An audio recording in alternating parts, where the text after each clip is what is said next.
या देशातील लोकशाही आणि या देशातील बाबासाहेबांच्या सर्व ग्रंथापेक्षा पवित्र असं ग्रंथ म्हणजे या देशासाठी उभं करणारं आम्ही मानतो, त्याला आम्ही आमच्या देशाचं संविधान मानतो.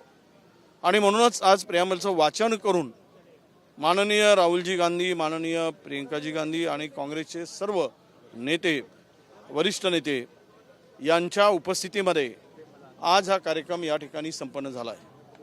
देश सुरक्षित कधी ठेवता येईल तर देशाचं संविधान सुरक्षित राहील. लोकशाही कधी वाचवता येईल तर देशातील लोकशाही वाचवण्यासाठी देशाच्या संविधानाचं रक्षण करावं लागेल. म्हणूनच आज चैत्यभूमीमध्ये बाबासाहेब आंबेडकरांना अभिवादन करून आज 6700 किलोमीटरची ही यात्रा जवळपास 100 जिल्हे 15 राज्यातून फिरून आज इथे समाप्त झालेली आहे. इथून हाच संदेश जाईल की हा देश आणि या देशाचं संरक्षण, या देशातील लोकशाही वाचवण्यासाठी आम्ही सर्व ताकदीनिशी लढत राहू आणि हा देशाचं संरक्षण करत राहू, हाच संदेश या आजच्या समारोपीय कार्यक्रमातून दिला गेला. काय तुम्ही अजूनही पालकत्वाची वाट पाहताय? 95,000पेक्षा अधिकच्या कुटुंबाचे आयुष्य आनंदाने भरले आहे. आजच कॉल करा आणि मिळवा फर्टिलिटी ट्रीटमेंटवर सूट आणि सर्वांना द्या आनंदाची बातमी. महाविकास आघाडीच्या जागा वाटपाचा घोळ अजूनही संपत नाहीये. नेमकं उद्या काय चित्र दिसणार? 2 दिवसात घोळ संपलेला दिसेल. वंचितबाबत निर्णय झालाय का? तो सुद्धा पुढच्या 2-3 दिवसात आपल्या पुढे सगळा विषय मांडला जाईल. उद्याच्या सभेची जोरात तयारी सुरू आहे. उद्या शिवतीर्थ हे ओसंडून वाहताना जनतेच्या माध्यमातून ओसंडून वाहताना दिसेल. इथे ही ऐतिहासिक सभा आणि निवडणुकीचा आम्ही म्हणालो त्याप्रमाणे निवडणुकीचा बिगुलच वाजवणारी सभा असेल.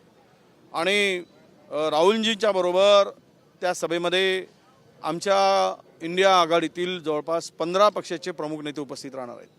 उद्धवजी ठाकरे साहेब, शरद पवार साहेब, स्टॅलिनजी, आमचे आपले अखिलेशजी यादव, तेजस्वी यादव, आपचे नेते, अशी सर्व मंडळी जवळपास 15 पक्षाचे नेते, प्रमुख नेते आणि राज्यातील देशातील काँग्रेसचे वरिष्ठ नेते, मुख्यमंत्री जवळपास 7 मुख्यमंत्री या सभेच्या ठिकाणी उपस्थित राहतील.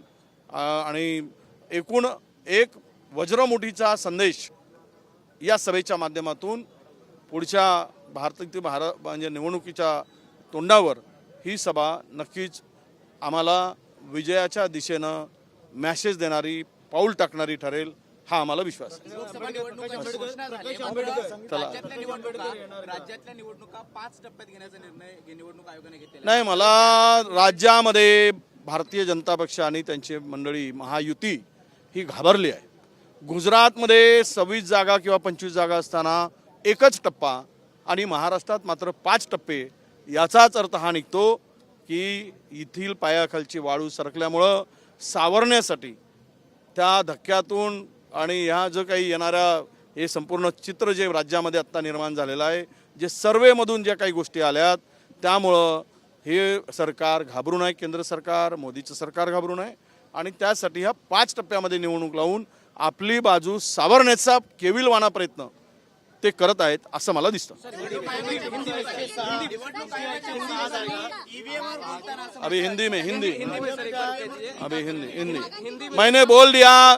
प्रकाश आंबेडकर साहेबांचा निर्णय 2-3 दिवसात होणार. निवडणूक आयोगाच्या प्रमुखांनी यावरती बोलताना जे भाष्य केलं की त्यांनी शायरीमधून कुठेतरी टीका केलेली आहे की ज्यांना कोणी होत नाही. निवडणूक आयोगाच्या प्रमुखांनी ज्यांना त्यांच्या क्षमतेनुसार आता ज्या वेळेस निवडणूक आयोगाचं पुनर्गठन झालं त्यावेळेसच विश्वासार्हता देशातील जनतेची थोडा त्याला धक्का लावण्याचं काम झालं. जे अमेंडमेंट केलं गेलं, ज्यामध्ये सर्वोच्च न्यायालयाचे CJI जे त्या ठिकाणी होते, त्यावेळेस त्यांना काढून 2 वर्षेस एक निवडणुकीची प्रक्रिया पार पडली. त्यावेळेस अनेकांनी त्यावर आपले मत प्रांजळपणे मांडलेले आहेत की त्यावर विश्वासार्हतेवर बोट आणि प्रश्नचिन्ह निर्माण केलेलं आहे. आणि म्हणूनच त्यांची जी काही भाषा किंवा त्यांचं जे वक्तव्य होतं ते कदाचित त्याला धरून असावं असं माझं मत आहे. अभी हिंदी आखिरी में एक हिंदी अभी हिंदी बाकी नहीं हिंदी चलो एक लास्ट मुझे जाना है. बोले ना हिंदी में सर बोलो हिंदी में बोले सर. कल सर नाही मी मराठीत बोलणार नाही आता हिंदी.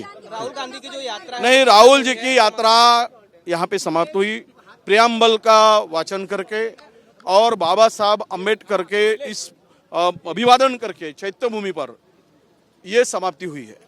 हमने इसीलिए ये चैत्य भूमि और बाबा साहब को वंदन किया कि हमारे देश की डेमोक्रेसी को बचाना है तो हमारे संविधान को बचाना पड़ेगा। हमारा संविधान रहेगा तो हमारा देश रहेगा।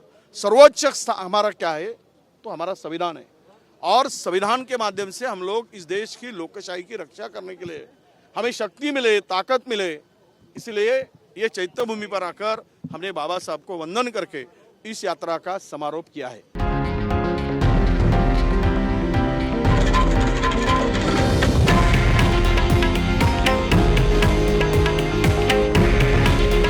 हे आहे देशातील नंबर 1 न्यूज नेटवर्क आणि आपण पाहत आहात TV9 मराठी। काळजी तुमची, हित महाराष्ट्राचं।